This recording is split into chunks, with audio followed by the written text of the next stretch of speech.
Hello there, fellow math enthusiasts. Mrs. Delzati here. Today we're going to go ahead and take a look at simplifying an expression, understanding sets of numbers, and solving an equation over a domain. So first up, we're going to take a look at how we distribute, we FOIL, and we combine like terms. Keep in mind when you see a number in front of parentheses, that means we are going to go ahead, we're going to distribute that number to both of the terms inside the parentheses. So we'll say negative 7 times 2x, which will give us negative 14x. We'll say negative 7 times 3, which will give us a minus 21. Now when we've got two binomials like we have for part B here, we want to FOIL those together. FOIL stands for first, outer, inner, and last. So the first terms, x times 3x, will give me 3x squared. The outside terms, x times a negative 2, will give me a negative 2x. The inside, 5 times 3x, will give me 15x. And the last, 5 times negative 2, will give me a minus 10. Now it's important that when we FOIL, we take a look for our like terms. We want to be able to combine them.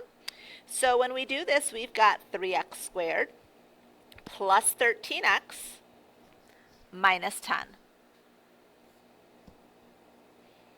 Now looking at part C, I do see I have something to distribute, and then I want to be able to combine those like terms. So I'm just going to rewrite the first part of this. I have negative 3x squared plus 8x minus 4. And then 2x times x is going to give me a 2x squared. 2x times 3 will give me a plus 6x.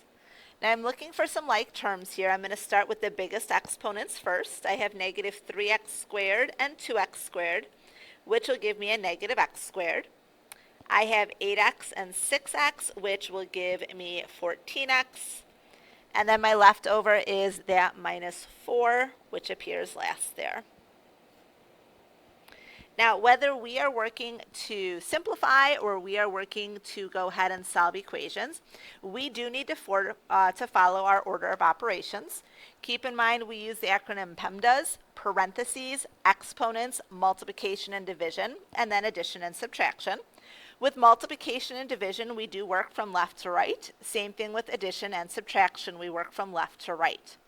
All of our answers are always going to be written in descending order, which means that the biggest exponent comes first, and then we work our way down to the smallest exponent. So let's go ahead, let's see how this works with number 2 here. I want to be able to simplify this. I want to be able to write it in descending order.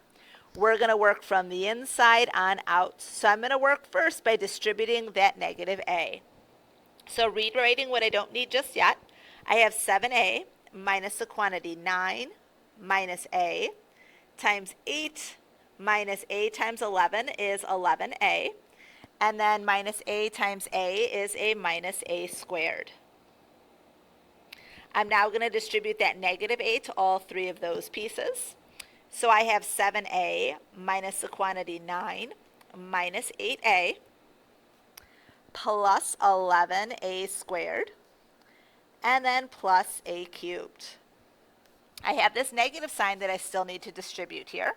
So I have 7a minus 9 plus 8a minus 11a squared minus a cubed. Now, when I write my final answer, I want it in descending order. So I'm going to write it in descending order, and I do notice that I have two like terms that combined at the same time. So let's start with that negative a cubed first. And then I've got a negative 11a squared. I'm going to combine the 7a and the 8a to give me 15a. And then I have minus 9.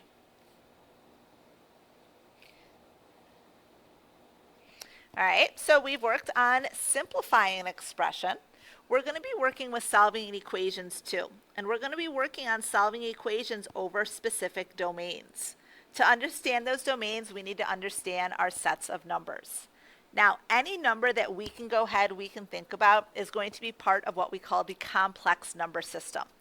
Our complex number symbol is a C with a little line through it. Complex numbers are basically all of the numbers. Any single number you can think of, It is going to be a complex number.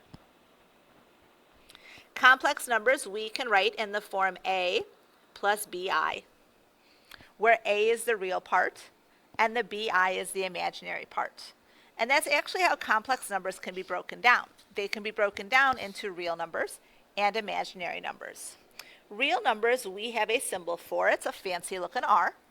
And we're going to see that real numbers are any number that can be found on the number line.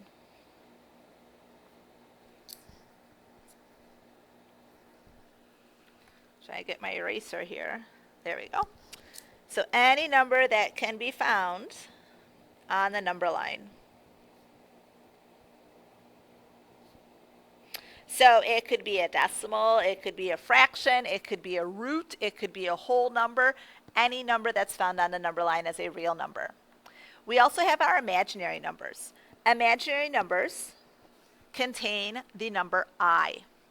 I we'll see is equal to the square root of -1. Now you may be saying, hang on, wait a minute, you can't take the square root of a negative number. You can't over the real number system, but you can over the complex. It gives you an imaginary number. We'll get more into that later on in the semester though. Now, real numbers, we can break them down into rational numbers and irrational numbers. A rational number we're going to see is any number that can be written as P over Q, where P is going to be in the set. Notice that funny looking E, that means in the set. P is in the set of integers. And Q is going to be in the set of natural numbers. All right, well, what is an integer and what is a natural number? Your integers are numbers that fit into the set that look like this. -2, -1, 0, 1, 2, 3. All right, goes on forever in both ways. Notice that there's no decimals, there's no fractions. They're like your counting numbers that are both positive, negative, and 0. We also have our whole numbers. Whole numbers start with a number that looks like a whole, looks like a 0. And we have 0, 1, 2. And it keeps on going. Notice we don't have any of the negative numbers there. Those are part of the integers. When we drop the negatives off, we have just the whole numbers then. And then we have our natural numbers. Our natural numbers are also known as our counting numbers. We've got 1, 2, 3, and it keeps on going. So when we say a rational number can be written as a fraction, P over Q. P in the set of integers, we can have any of those numbers in the numerator. The natural numbers, though, notice what number the natural number does not include. It doesn't include the 0 because you can't divide by 0. Okay? So what you need to think, rational number, any number that can be written as a fraction. Which then brings us to what an irrational number is. An irrational number is a non-repeating. Crazy writing going on there, hang tight. So it is a non-repeating and a non-terminating decimal.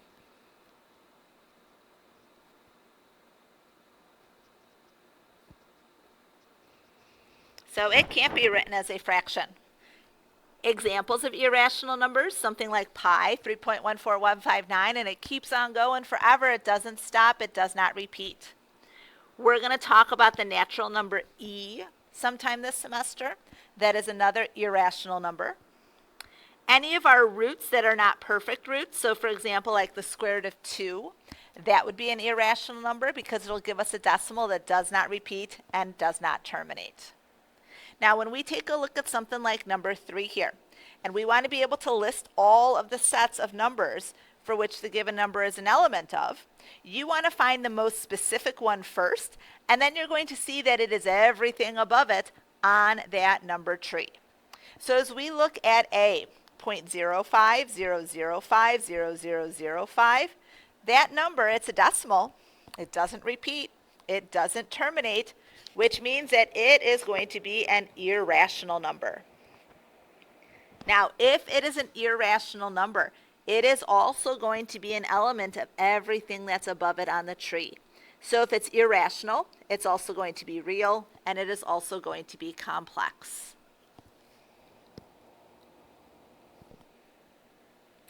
Now looking at part B, if I have 21 over 7, well 21 over 7, that's the same thing as 3.